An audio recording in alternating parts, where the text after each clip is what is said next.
Na internete zanechávame digitálnu stopu. Každý komentár, príspevok či fotka ovplyvňuje to, ako nás ostatní v online svete vnímajú. Ako učiť žiakov, že aj ich digitálne ja tvorí obraz, ktorý si o nich ľudia vytvoria? O čo viac, že tento obraz môže ovplyvniť ich budúcnosť. Diskutujte so žiakmi o tom, že internet si pamätá. Príspevky, ktoré dnes považujú za zábavné alebo banálne, sa o roky môžu objaviť v iných súvislostiach. V očiach nového spolužiaka, kamaráta, v novom krúžku, ktorý bude navštevovať.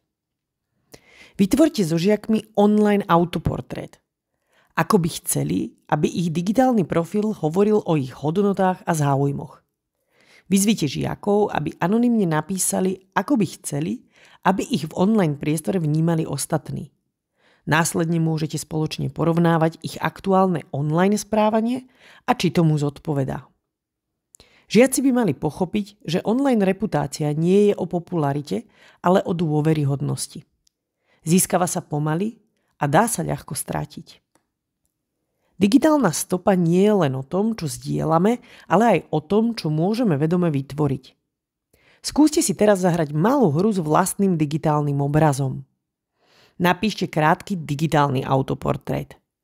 3 vety, ktoré by ste chceli, aby odzrkadlovali váš profil, keď ho niekto neznámy uvidí.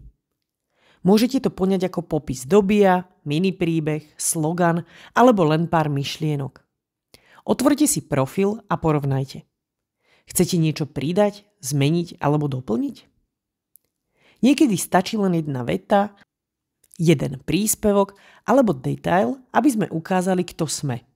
A je fajn, že to máme vo vlastných rukách.